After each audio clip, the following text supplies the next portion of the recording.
Okay, let's start this seminar, and thank you both you for being here and for our online audience. It is a great pleasure for us to have Olivier Frémond, who brings not only will talk about something that is very topical, and mainly the idea of climate change and infrastructure, in which many people at SAIS work. But what's really nice about having Olivier here is that bring a sort of a unique experience. An experience both from the private and the public sector. Actually started his career as a petroleum engineer, then he moved to the World Bank, where he has very senior position, both in countries and in the more corporate business, especially linking to PPP infrastructure. And nowadays he's the non-executive chairman of Madenco, that again is a Dutch company that is dedicated to the training of infrastructure specialists through simulation. Also, he has a sort of, he's well-known in SAIS because he teaches public and private partnership in our DC campus.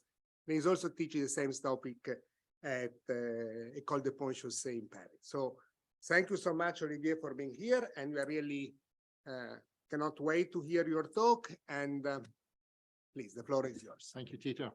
It's very nice to be here in Bologna at SAIS. I'm honored to be here. Our topic of discussion today is climate change and infrastructure.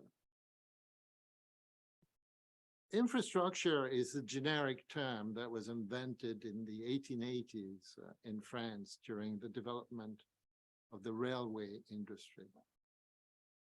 If you look at the etymology of the word, you've got infra, which is a Latin locution, which means underneath, below.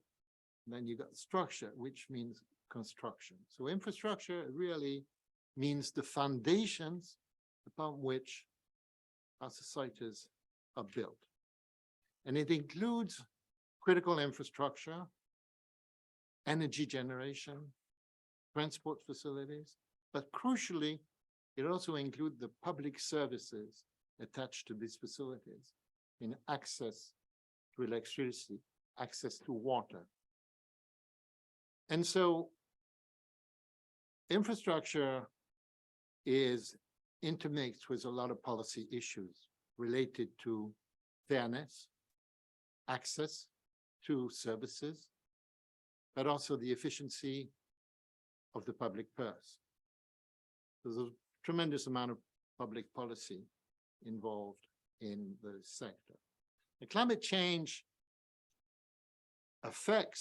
impacts infrastructure because the increase in intensity and frequency of extreme weather condition is going to impact the existing stock of infrastructure, but also because in order to get to net zero, in order to decarbonize our planet, we need facilities, specific facilities, and we need new sources of energy, which require new sorts of infrastructure. So it's a two-way thing. I mean, on the one hand, you've got to adapt to the existing stock of infrastructure. This is what we call adaptation, and we'll see something. And then you need to reduce our carbon emissions, and that's what we call mitigation. So the title of this talk is Climate Change and Infrastructure, Mitigation and Adaptation. This slide was prepared by the World Bank in 2019, and I believe it's still very much of actuality. Even I think we've taken, with the onslaught of the COVID crisis and Ukraine, we've taken some delay in implementing the policies that are needed. But I mean, basically to be quite short on this, because you know a lot about it, in 2015 in Paris, the Paris Agreement of COP21, 196 countries committed to net zero to 2050. In order to get to net zero by 2050, we have to curb our carbon emissions, our CO2 emissions. And if we continue, given the stock of carbon already in the atmosphere, if we continued to emit the amount of CO2 that was emitted in the atmosphere by 2019, then we would get to something like 5 degrees C of global warming over the planet. And that would mean consequences that you really don't want to contemplate. It would mean about 20% of the world population facing at least 20 days of lethal heat per year.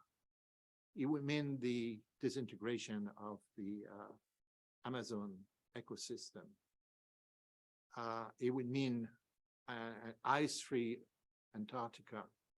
Arctic during the summer. And it would mean massive world displacement. So we really don't want it to get there. And if we implemented the policies that were agreed upon, that were not implemented by 2019, but that had been agreed upon, then we would be going somewhere around 3.5 degrees C. And that's still quite far too much. The consequences of that are very problematic. And then the target was really 1.5 degrees. That's what was agreed at COP21 in Paris. But it looks now that we are not going to be able to reach 1.5. We're going to go above 1.5, perhaps 2 degrees C, or perhaps even slightly more. Okay.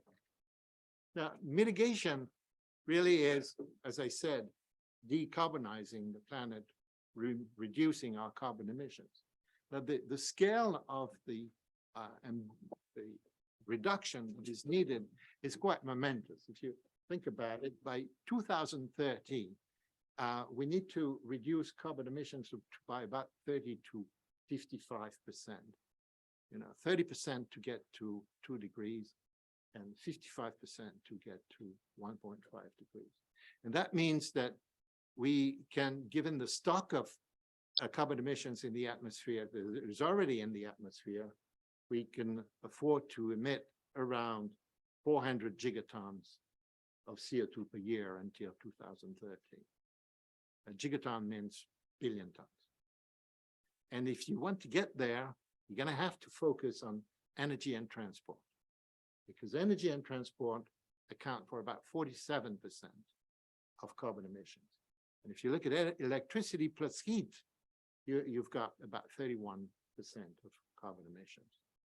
Now, as I said, it looks like we've taken some delay, and again, the COVID crisis and the Ukrainian crisis has not been helping policymakers comply with the agreements that were agreed upon at the various COP meetings.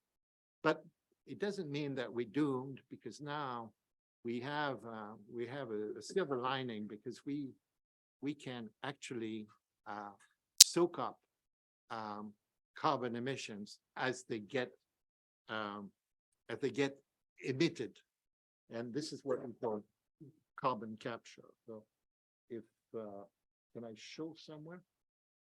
If you look at this slide, the bottom slide there, you see that there was an additional carbon budget, and then there is an overshoot to the right. But this is compensated by the blue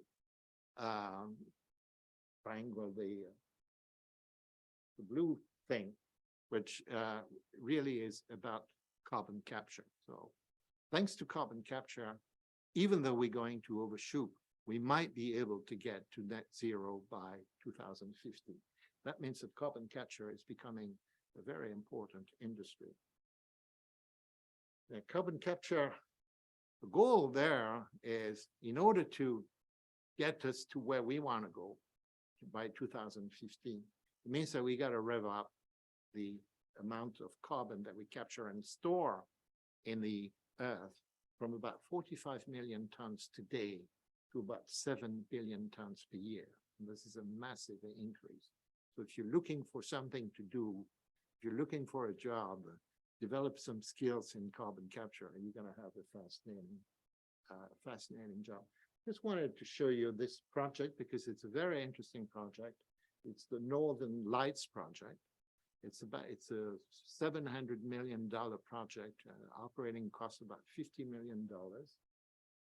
It's been initiated by the Norwegian government, and it's going to allow northern countries from Denmark and Sweden and Norway to actually reduce their carbon emissions.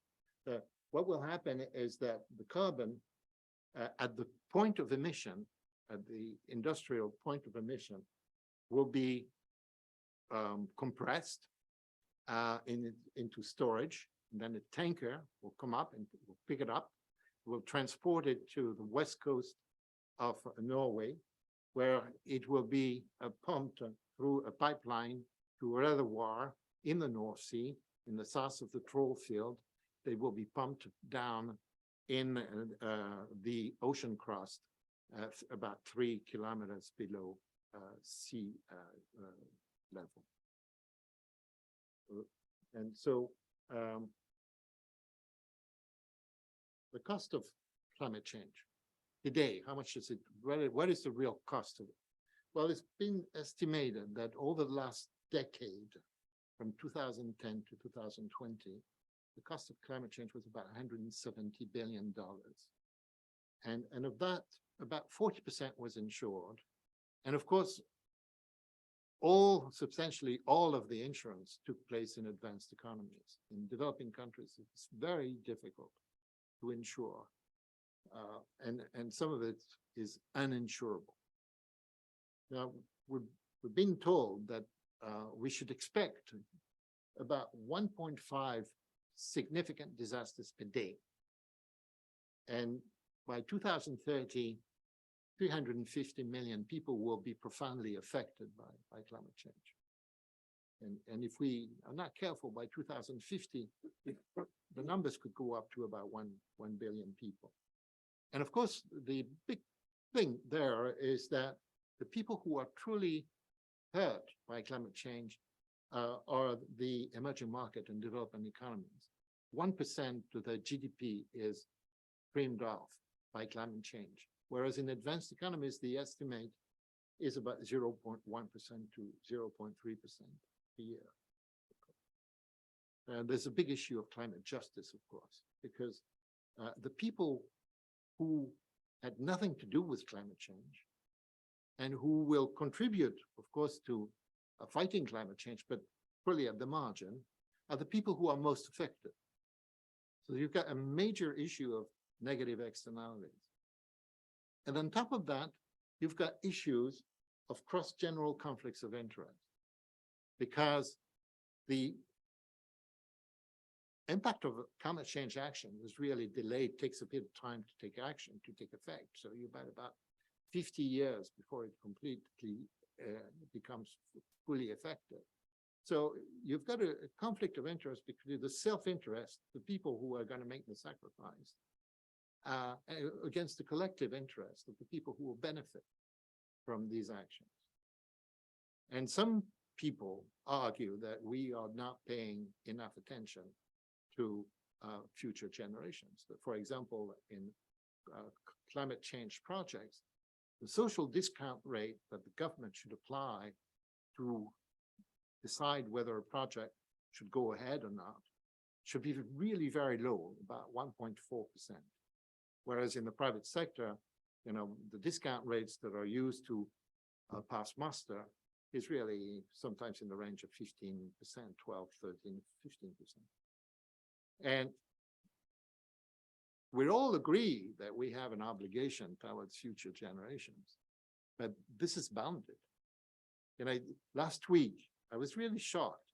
The people of Berlin were asked to vote in a referendum whether they agreed to that Berlin should go take the policies, actions that were needed to get Berlin to net zero by 2030. Well, they turned it down. They turned it down because I think what they were saying is that, look, at the end of the day, we only got one life. And what was needed to get to net zero, for example, was to make Berlin a car-free city. And the Berliners were not willing to do that. They say, yeah, we do have an obligation, but these obligations are bonded. Okay. And now, to compound this, there's a big dialogue at the moment going on between North and South. You may have heard, may have followed this, that, you know, the chairman of the World Bank, president of the World Bank, chairman, David Malpass, resigned recently. And the United States government welcomed that resignation and insisted that the World Bank needs to scale up its intervention to help fight climate change in developing countries and emerging markets, and needs to leverage its balance sheet in order to muster up the capital to face up to the massive investments that are needed to fight climate change. But the developing countries are saying, hold on a second. Yes, we understand that climate change is very big. And by the way, we're in the front line here. But we don't want the World Bank to rev up its interventions in climate change at the expense of its mission of poverty alleviation. We still want the same involvement, the same level of commitment by the bank on economic growth, poverty alleviation, health and education, water. You know, 20% of the world population doesn't have access to safe water. 360 million people today on the planet don't have a latrine. And about 2 billion people are drinking contaminated water that brings forth all sorts of disease, you know, dysentery and so on. So they're insisting that the level of commitment of the bank to poverty alleviation needs to be maintained. And they're saying, and by the way, if you leverage your balance sheet in order to scale up your intervention, the cost of finance for the bank is going to increase. And ultimately, we're going to be the one paying for it. And surprisingly, interestingly, there was a poll that was conducted by the bank not long ago, where they were asking member countries what they thought the priorities of the World Bank should be. And only Vietnam and another country, a small island archipelago, said that the priority should be climate change. Now, I think you all know about the IPCC, the International Panel on Climate Change of the United Nations. Now, the International Energy Agency is also very much involved in looking at what needs to happen in order to get to net zero by 2050. So it's produced a scenario that I like because it's a little more granularity into what it means in terms of investments in clean energy, again, to go to net zero by 2050. And by the way, everything that I'm going to say today is related to this target of getting to net zero by 2050. Now, if you look at the left side, the clean energy investment requirements, you can see that compared to the levels that were met by between 2016 and 2020, you need to scale this up by a factor of 4. And that includes, developing low emission fuels and electricity generations from, decarbonated energy, and energy infrastructure, which is really what the International Agency called energy infrastructure. It means the transportation and the storage of electricity, carbon capture, and hydrogen. Is this per year, the investment?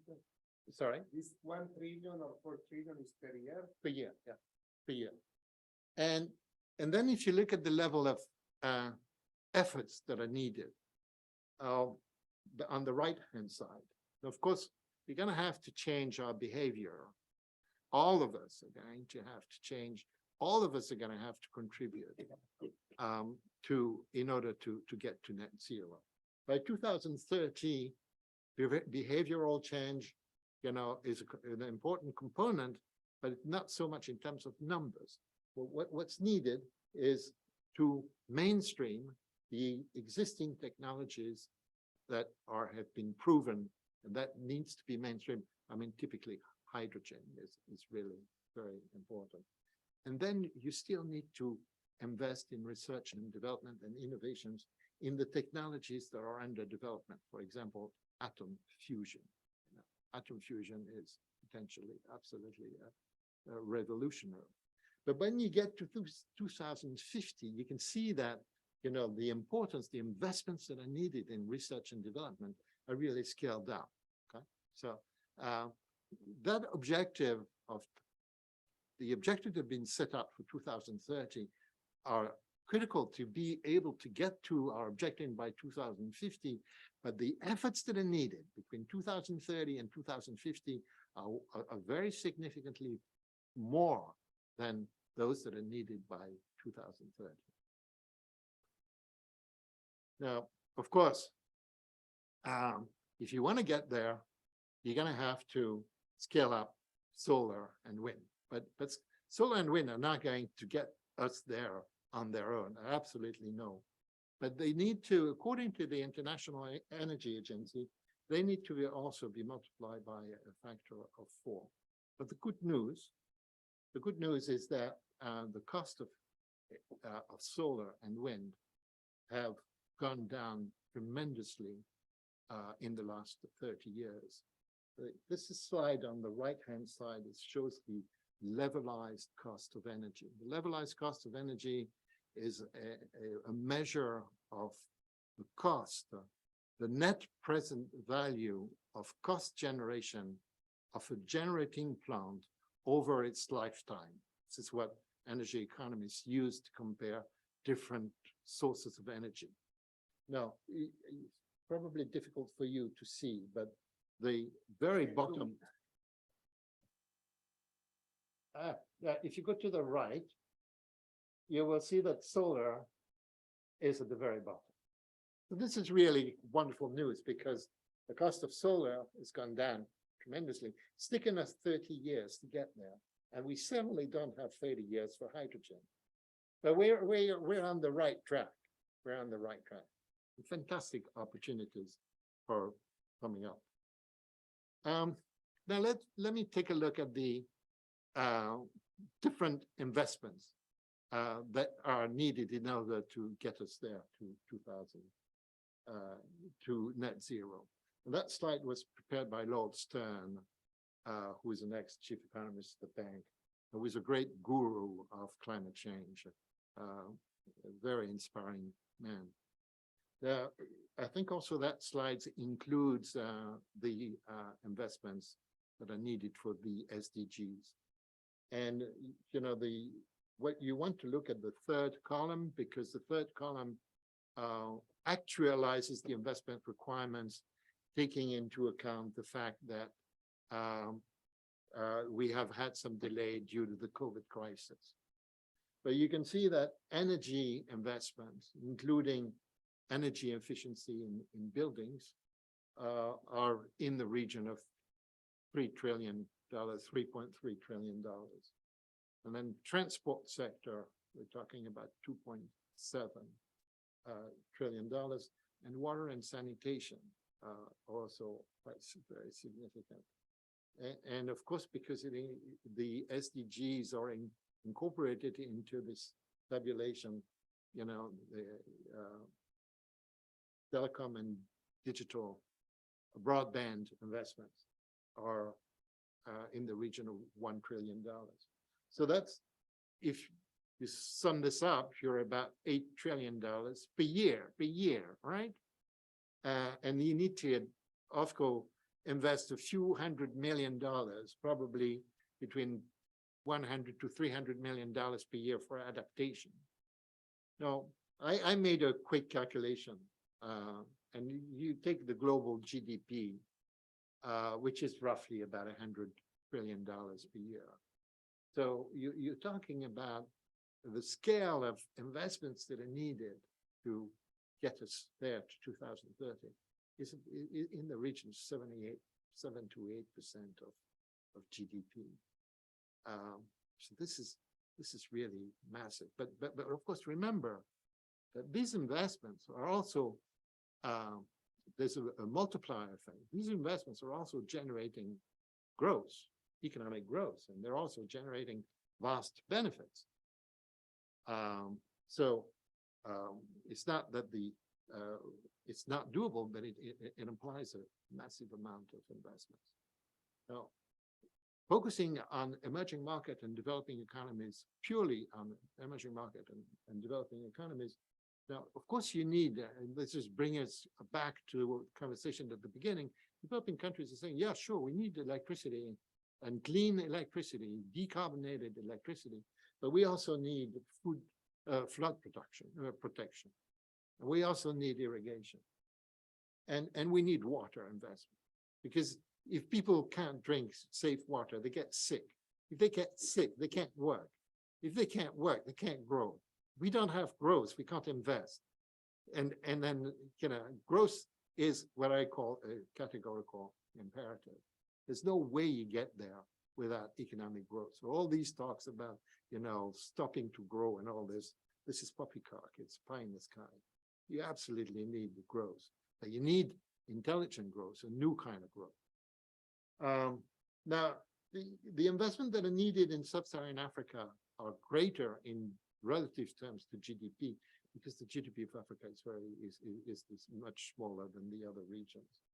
And the Latin America and Caribbean is the lowest, because Latin America and Caribbean has been actually growing faster than the rest of the developing economies. Now, just to recap a little bit, what do we need to go to get to net zero?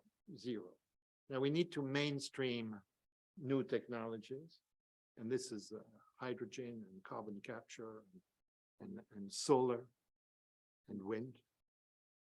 We need to decommission coal plants, and I'll come to this in a second. We need to spur our innovation in next generation technologies.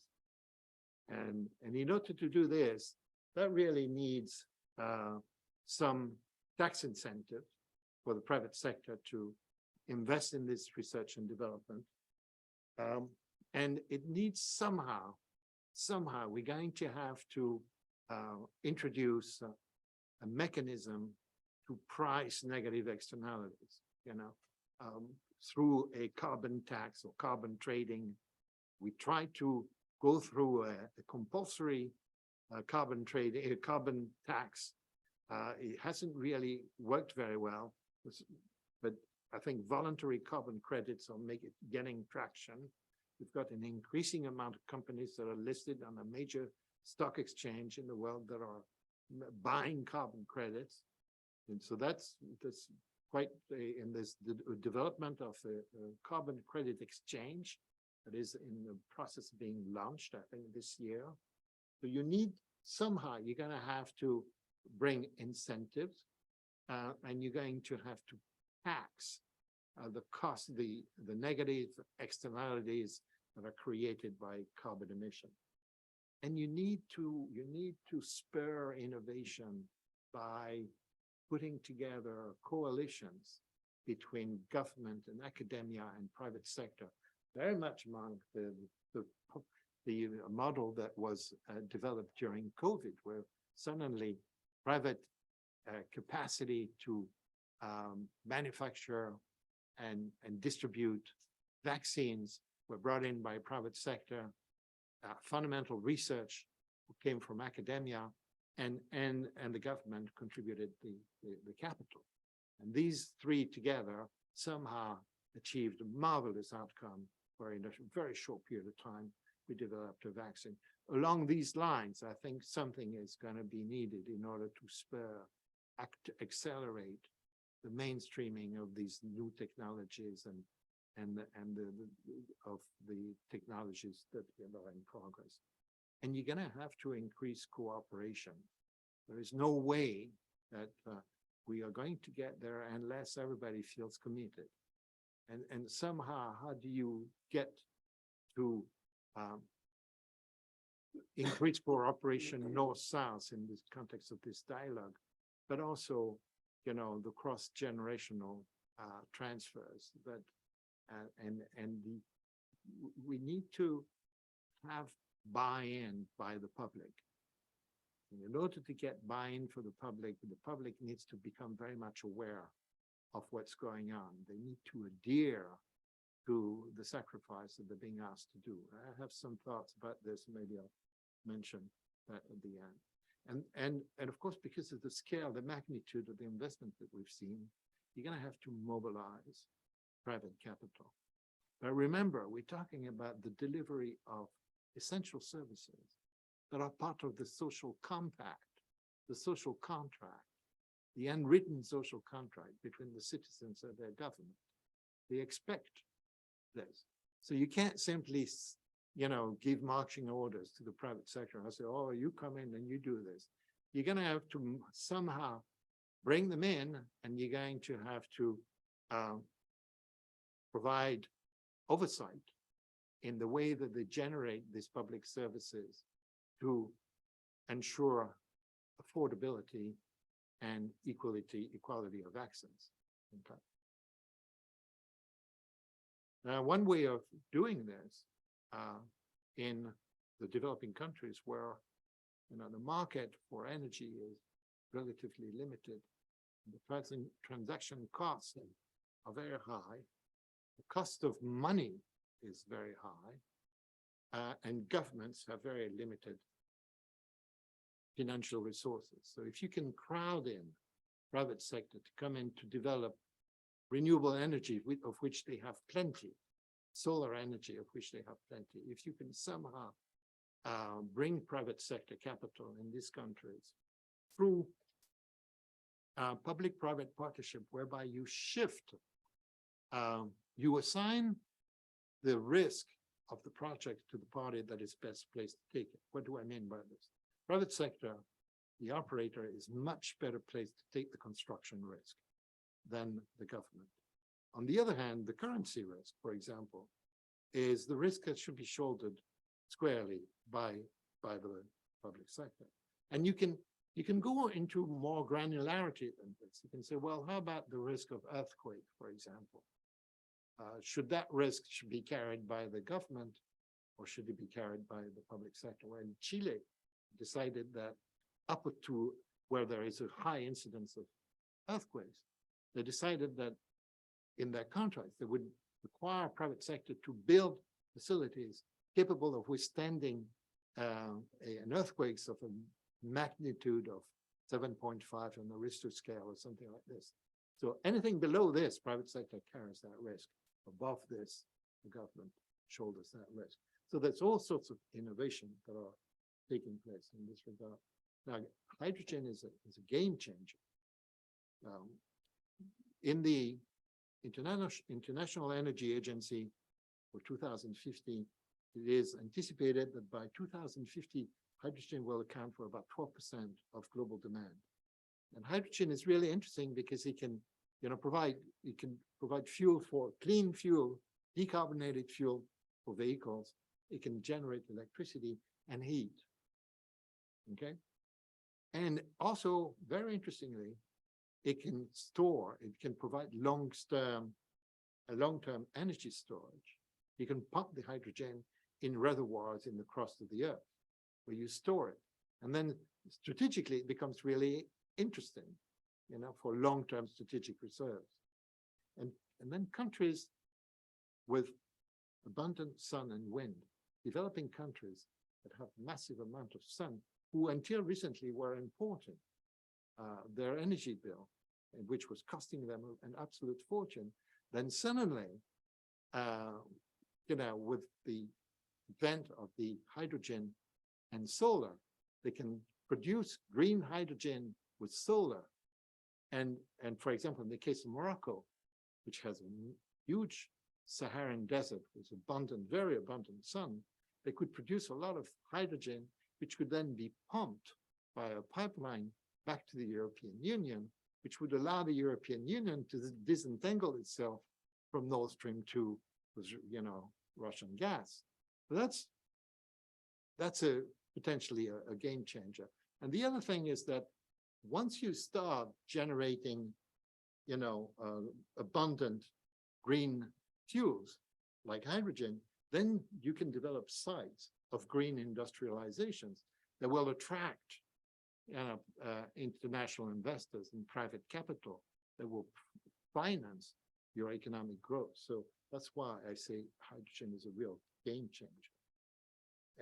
And the other point to put across is that there is no way we will get to net zero by 2050 without much more nuclear. And I know that, the younger generations are not always very happy with nuclear, and governments are certainly very cautious about nuclear because of Fukushima. But according to the International Energy Agency, we're going to have to double the amount of nuclear energy that we use by 2050. Today, the European Union, uses about 25% of nuclear generation, electricity generation. A large chunk of it comes from my home country, France. And globally, it's about 10%. Now, nuclear is really interesting because it provides base load, okay? And so you can then keep your renewable energy for peak demand. And also, it can provide energy for industries that can fully be electrified, such as fertilizers and refining. So nuclear is very important. The good news is that there's tremendous progress that are being made in nuclear energy. Third generation reactors are much smaller and much more affordable, I believe, and a lot safer. Okay. And then the big thing is coal decommissioning. Today, 30% of carbon emissions, carbon dioxide emissions, come from coal plants. 30%. So if you want to have any chance again of getting there, you're going to have to decommission coal plants. We're talking about removing about 100 gigawatt per year for the next 20 years, according to the World Bank. That's equivalent to one coal unit every day until 2040. You're talking about massive, massive efforts, okay? And that creates a little problem because when you look at the stock of coal plants in existence today, the coal plant has on average a 40 years lifespan. If you take the average life of the existing stock of coal plants, it's about 20 years. So that means they still have another 20 years to go. So if you decommission now, you got a lot of stranded assets. You're going to need to have, policy reforms. Then you're going to need some investments, and you're going to need multilateral financing to bring in those safety nets, social safety nets. They're going to be needed. Then finally, adaptation. We started at the very beginning. We said we need to, mitigate and we need to adapt. What does that mean, adaptation? Well, it means that as the intensity or frequency of extreme weather condition increases, the existing stock of infrastructure, public infrastructure, needs to be strengthened in order to withstand those variation in climate. And so we need to prepare those facilities for changing climate conditions, and we need to reduce the impact of extreme weather on communities and facilities. And that also means that we need to change our attitude to climate change, and what Montesquieu called changing the mores and manners of people. And the important point to make here is that the cost of adaptation is in the hundreds of millions of dollars, but the cost of inaction is probably in the region of $1 trillion. So that's not funny. Then you need to improve living standards in ways that don't degrade the climate and the environment. And we need to somehow change our habits. And in order to change our habits, we need some public buy-in. And I'm going to stop here on making a point that until recently, we have measured economic progress through GDP. Now, GDP does not include the value of natural assets. And it does not include also a measure of the livability of the planet. So somehow, and I'll stop here, is that in order to get public buy-in, I think we need a lot more transparency into the value of natural assets, and we need somehow to be tracking down the livability of the planet. And if we do this in a transparent way, then people maybe can change their habits. And I'll stop here, and I hope we can have a good conversation. Thank you so much. Thank you so much. Any questions? Please.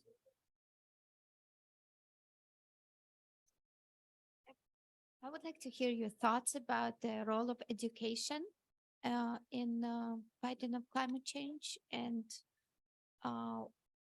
whether you see it's the level of importance and how, because we rely on future generations a lot in fighting this problem. So unless they know about it, I don't think we can move forward. Thank you. Yeah, I'm very happy you raised that question, because you're absolutely correct, you know. The concept of resilience and sustainability does require serious investments in education. It's part and parcel of you know, the fight against climate change. And so that means that you not only need to pump cement, but you also need, you know, health and education and policy reforms and government reforms.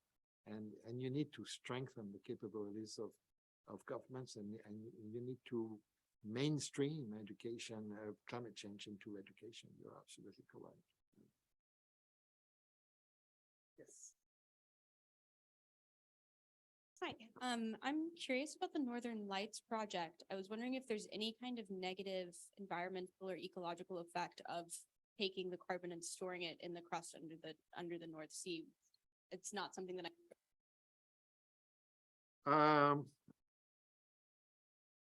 I think it's the environmental damage that you would generate by pumping a few million tons of CO2 into the ocean crust in the middle of the North Sea is very minimum indeed. I mean, the pipeline that is needed, of course, will, you know, generate carbon emissions, but the benefits, the cost-benefit analysis is far greater. You can see some very encouraging signs of the mainstreaming of carbon capture and storage, because by the fact that the supply chain of carbon capture is beginning to segment.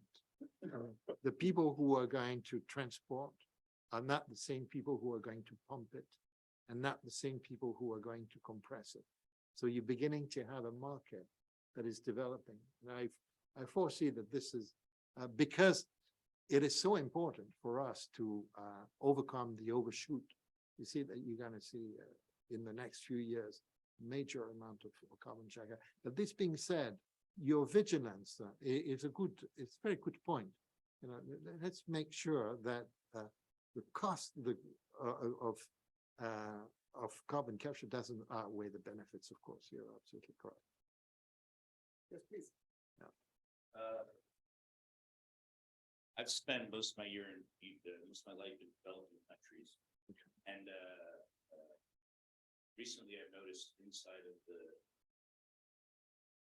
development organizations that a lot of the money that flows into development countries for development purposes are tied to climate change. You can't do this if it does this. You can't do this if it does this, which makes it more difficult for them to get development dollars. On the other hand, the developed countries, and I don't know statistically, but I'm sure a vast majority of damage is being caused by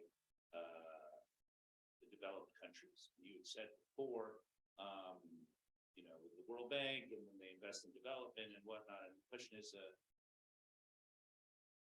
wouldn't it be more effective to spend that money where the most damage is being done? I mean, in Mongolia, my business is in Mongolia, there's a lot tied to energy. Yeah. But in truth, their contribution to develop to carbon emissions is next to nothing. And it's probably more beneficial to develop their economy and the GDP than and spend that money in, you know, New Jersey or Guangzhou than spend it in Mongolia. What do you think? Well, I think you raised a very important point, because not only the developing countries didn't contribute to the climate change problem, but the advanced economies used fossil fuels to get to the level of development where they stand today. And so they're now turning to developing countries, oh no, you can't use fossil fuels to fuel your growth, your economic growth. And you see, you know, developing multilateral developing institutions refusing to finance projects that have a high carbon footprint. No, we're not going to do this. And so the developing countries, well, hold on a second, but you guys used it, and now you're telling us we can't use it? That's a little unfair. And if you look at India as an interesting example, India is saying, well, you know, yes, we are serious about, you know, developing renewable energy, but we also need gas. And they're spending $1 billion on developing a gas pipeline because we need fossil fuel to fuel, to feed our growth. And remember, for a fair amount of developing countries that use coal, an intermediary position might actually be to use gas that would allow to decommission coal. So there's this fundamental issue of fairness. And say, no, you can't do this. But you got countries that have nothing else but coal. So, you know, can we use clean coal? Could we actually fund? Because clean coal is really expensive. It's a new technology that is clean. But that's very expensive. But the developing countries, in my humble view, I think they have a very fair point.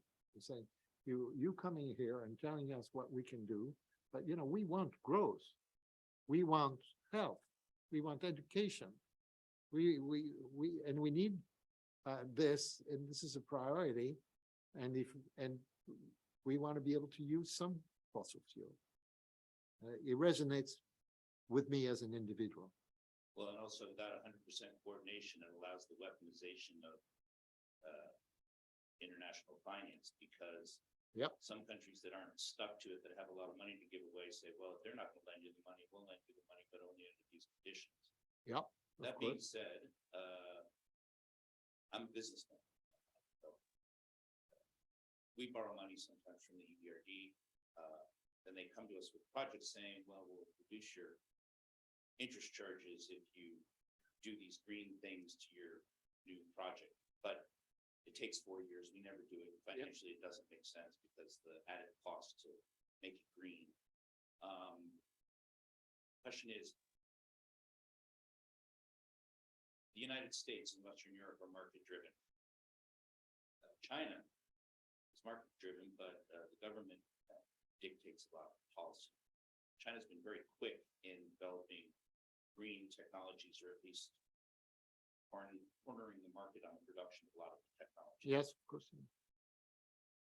Isn't there a concern with all of those graphs that you've shown that at some point in time, the Western markets and the people that are behind them push back and say, okay, this just doesn't make economic sense for us. It doesn't matter what policies of the government are, we're just not ready for this. I mean, I hear it from some of my friends. It's not economically viable, we're not going to do it. And how do you get around those things? Because, you know, at some point in time, the population says it's happening in Europe right now. We don't like this, and we're going to vote for a right-wing populist party that says there's no such thing as climate change. Yeah, I mean, you can decide to bury your head in the sand and say there's no such thing as climate change, but it's in our face increasingly every year because what's going on in Mississippi I right don't know, now. but I'm saying. But, yeah, When it costs people money today out of Yeah. their pocket. to make the trip. absolutely. I mean, two things there. You know, we tried, for some years, to install a global compulsory mechanism to, of carbon credits, where countries and companies that overshot their carbon emissions could actually go and buy carbon credits from carbon sinks, right? Right. I did one of the few very first carbon sinks in the World Bank when I was country director in Gabon. You have a vast virgin forest, you ring fence a portion of that forest that is a carbon sink, and then you sell these credits to companies or countries that overshoot temporarily their carbon emissions. And the idea is that we're going to do this on a compulsory basis. Didn't work at all. You can write all the laws that you want, but people are just not going to comply. This is what happened. So now the new idea is that we do this on a voluntary basis. The EU's come in recently with a new scheme where they're going to tax importers who come into the EU, you know, the heavy polluters, the cement companies, the fertilizing companies that generate a lot of emission. So you're gonna have to, if you want to import in the EU, you're gonna have to buy a certificate. The EU will assess your level of carbon emission per unit of production. And the EU has set a price for a ton of carbon, about 70 euros per ton, with a plan of going to 100 euros per ton over time. It's been heavily criticized because, well, once again, you're going to penalize the developing countries that want to export into Europe because they're not going to be able to reduce their emissions. And what you're going to do is that you're going to pave the way for China to penetrate the European Union. Making it more expensive thereby. Yeah. Making them less competitive. You're absolutely correct. Yeah, right. Please.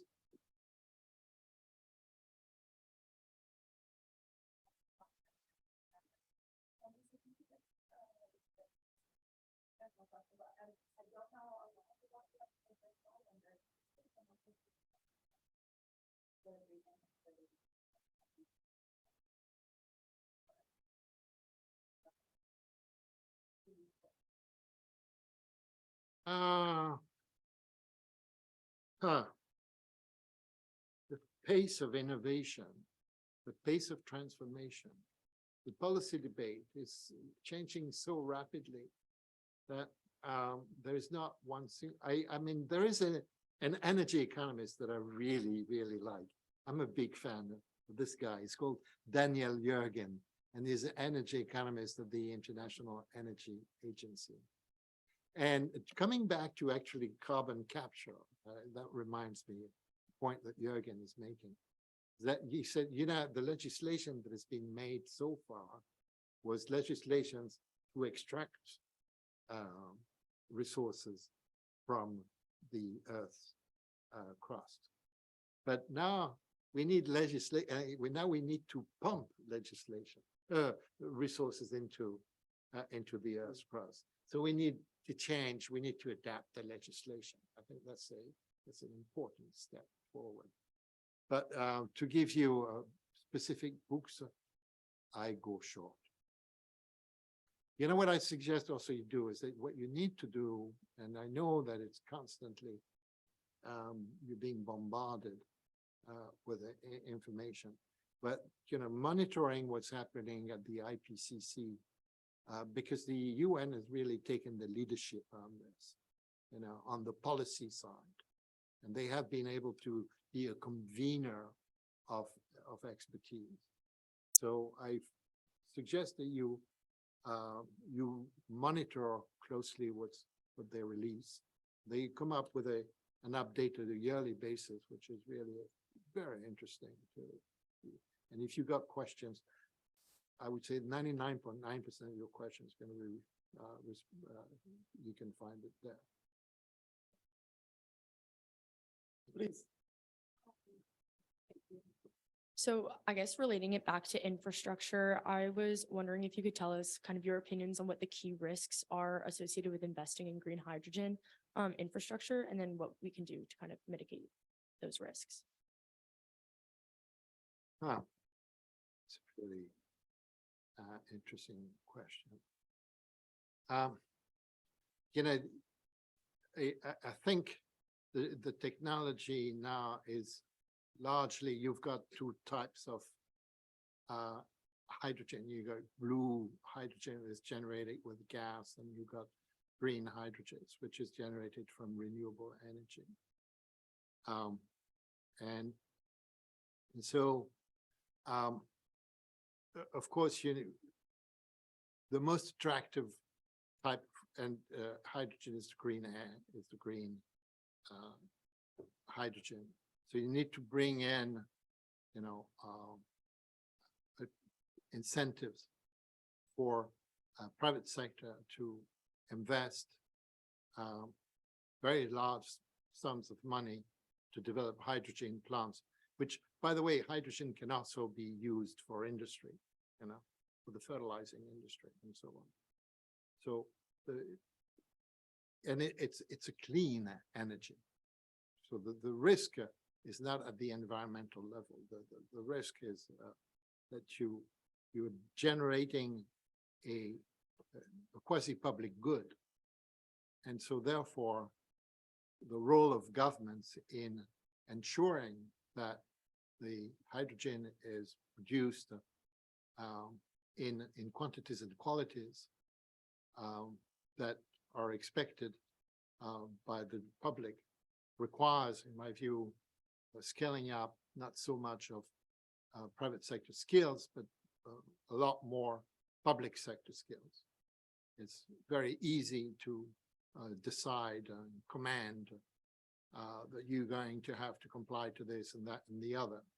But the fact of the matter is that if you don't have the skills to monitor the commitments that the private sector is going to make, then it's pie in the sky. So I think these are the risks that you create a momentum for hydrogen, and then you don't develop the public sector skills that are needed to oversee that expansion.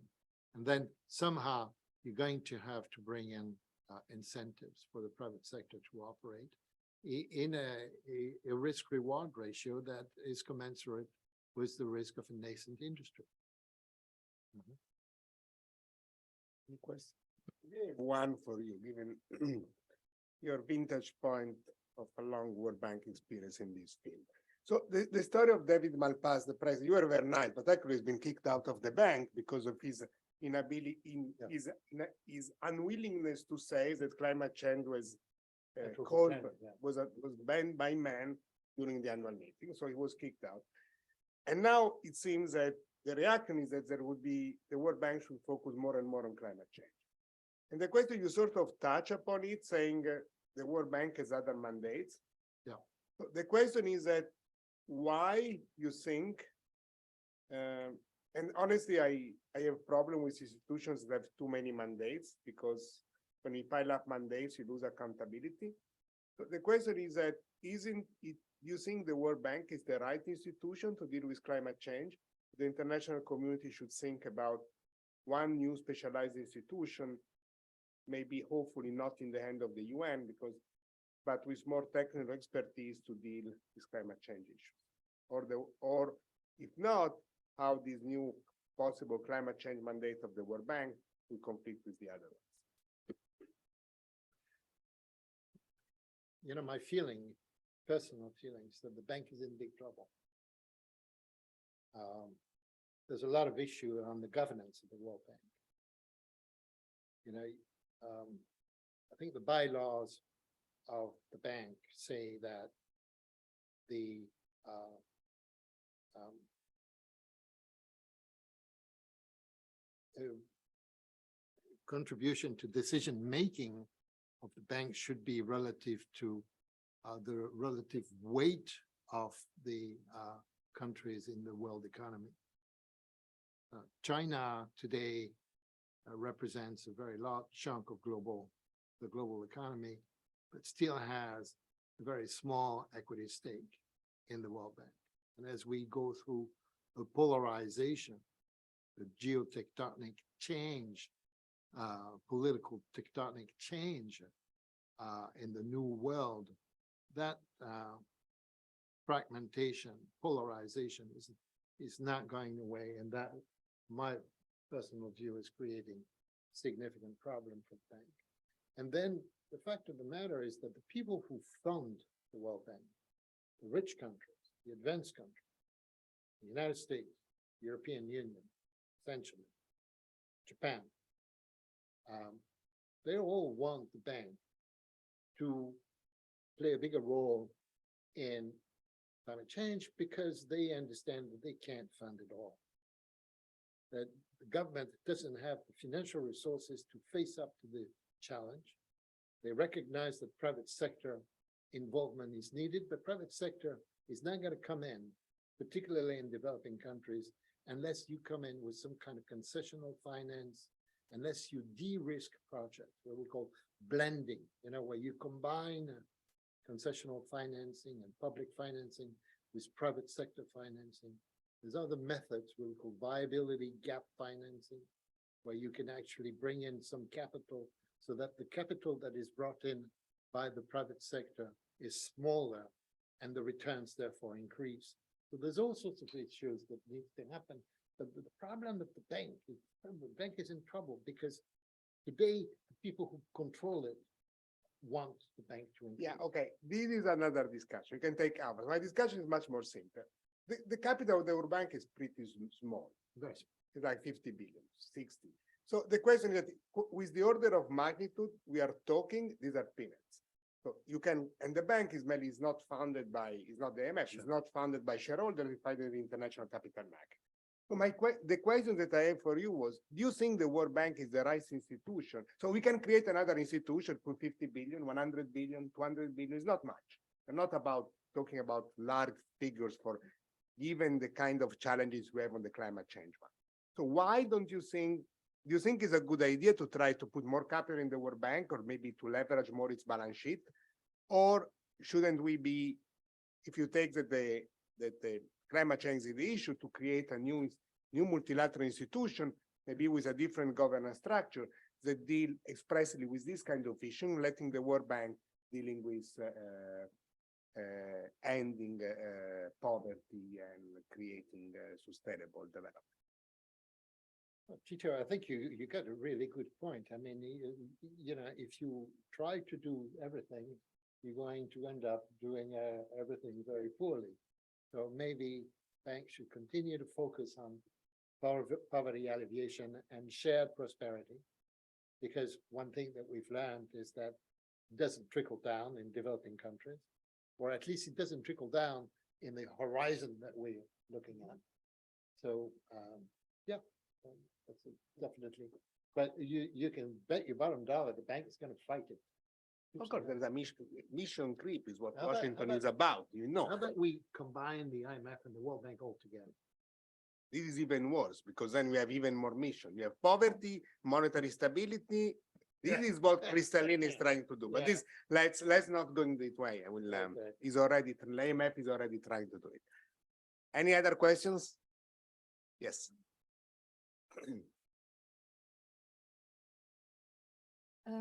Question is, okay, as you pointed out, the world needs $8 trillion every year to be invested in climate change. But how about technological fund that we need?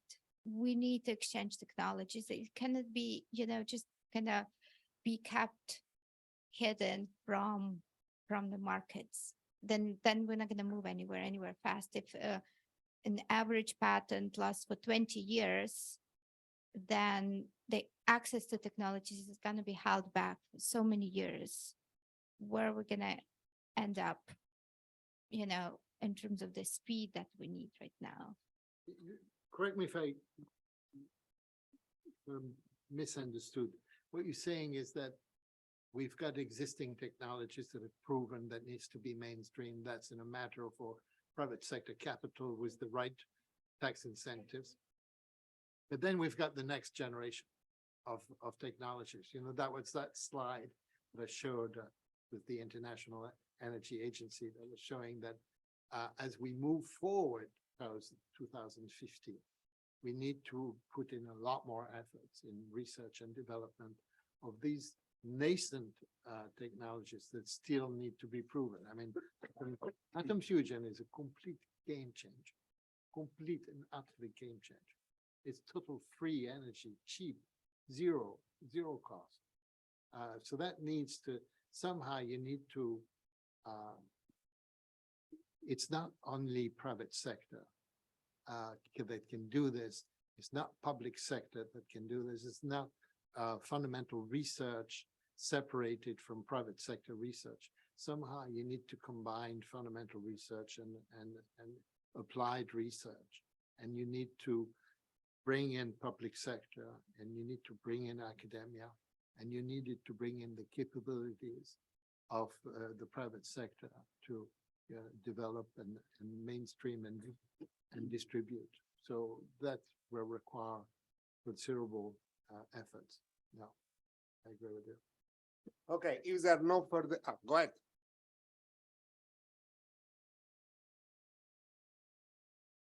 Okay, I have a question about waste because it is the problem which is in the whole of world, the sort of plastic. And yeah, I have a question. How is the policy in Italy and general in Europe? How it fights? How this state is fights against this problem? I don't know the precise policy actions that are undertaken in Italy. But I'll try to frame it in a more general terms. I mean, the issue is that by generating CO2 emissions, you are hurting people who have nothing to do with your activity. The basic fundamental fact of negative externality. The polluter, for example, let's take a case of pollution. You pollute and you pollute the life of people who didn't do anything, and you're the responsible. So if you want industries to stop polluting, you need to incorporate the cost of pollution into the profit and loss account until it becomes prohibitively expensive to continue to pollute. But it's the same thing with carbon emissions. Somehow you need to price carbon emissions into their operating cost so that it becomes prohibitively expensive to continue to emit carbon emissions. And so there's no other way than to somehow put a price on the ton of carbon. There's absolutely no way. Now, as you were saying, we tried to do this in a compulsory way, and the private sector say, on your bike, we're not going to do this. Honestly, people are shirking. We doing it, and other people are not doing it, and we can't make a living if you could start pricing carbon. So somehow you need to do this on a voluntary basis. And your generation is very sensitive to name and shame, reputational cost and benefit. So there's hope for that. There's hope that by, showing up what the corporations are doing to climate change, that you can change their behavior. But it's going to need to mainstream a price for a ton of carbon which is clearly in the range of 70 to $100 per ton. Yeah.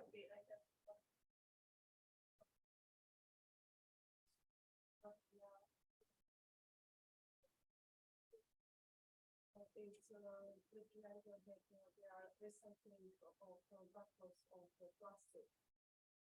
So you can bring these bottles in the shop and you get the money. Yeah. So this part of the strategy which is also implemented in Italy. I don't know about Italy because I don't live in Italy, but you know this thing that you're describing, when I was little, I was a little boy, we could bring the bottles in glass, empty bottles in glass back to the co-op. And then we would get 5 cents or 2 or 3 cents per bottle. And with this, we would buy candy. So I remember that, you know, we were going around to try and collect as many bottles as possible to buy as many candies as possible. It was very good incentives. But, yeah, I mean, anything, all of these initiatives are, you know, contributing to adaptation and making an environment which is much more livable. And if you live in Bologna, there is a lot of it. It works very well, that you can raccolta differenziata. So that is actually, you take a while to understand how it should allocate all trash in different cans. Any other question? If not, let me thank you so much. It was a very interesting debate, and we hope we can continue discussing with you these kind of issues. Thank you so much. Thank you.